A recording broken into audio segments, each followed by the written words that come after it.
नमस्कार, मैं आपकी बहन आराधना। आज के मनन का विषय है सब कुछ मिलकर उत्तम। पद है रोमियो 8 उसका 28। हम जानते हैं कि जो लोग परमेश्वर से प्रेम रखते हैं उनके लिए सब बातें मिलकर भलाई ही को उत्पन्न करती हैं, अर्थात उन्हीं के लिए जो उसकी इच्छा के अनुसार बुलाए हुए हैं। फ्रांस के एक बहुत बड़े और प्रसिद्ध लेखक ने अपने बचपन के संस्मरण को इस प्रकार लिखा। जब मैं छोटा था मुझे केक खाने का बड़ा शौक था। मेरी माँ कई प्रकार से स्वादिष्ट केक समय समय पर बनाती रहती थी। मेरे जन्मदिन से एक दिन पहले माँ ने मुझे कुछ पैसे दिए और कहा केक बनाने का सामान ले आओ, और एक लिस्ट थमा दी। मैं बाजार गया और सामान ले आया। मैं जल्दी जल्दी केक खाना चाहता था। मुझे चैन नहीं था। मैंने सोचा यदि केक इतना स्वादिष्ट होता है तो ये चीजें भी कितनी स्वादिष्ट होती होंगी जिनसे केक बनता है। मैं रात को चुपचाप से किचन में गया। मैंने पहले मैदे को चखा, उसमें कोई स्वाद नहीं था।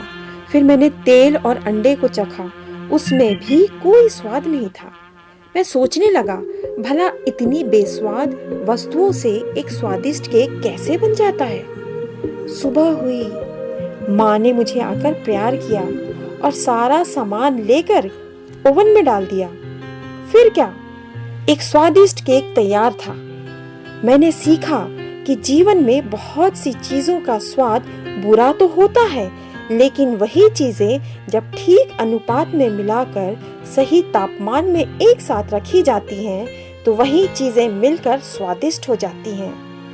प्रिय मित्र, वचन कहता है रोमियो 8 उसके 28 में कि जो लोग परमेश्वर से प्रेम रखते हैं उनके लिए सब बातें मिलकर भलाई ही को उत्पन्न करती हैं, अर्थात उन्हीं के लिए जो उसकी इच्छा के अनुसार बुलाए हुए हैं। हमारे जीवन में भी बहुत सारी परिस्थितियां आती हैं जिनका स्वाद हमें अच्छा नहीं लगता।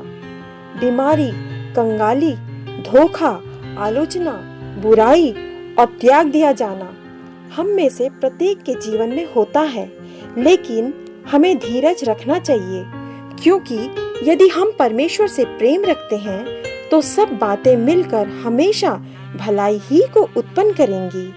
परमेश्वर इस मनन पर आप सबों को आशीष दे। आमीन।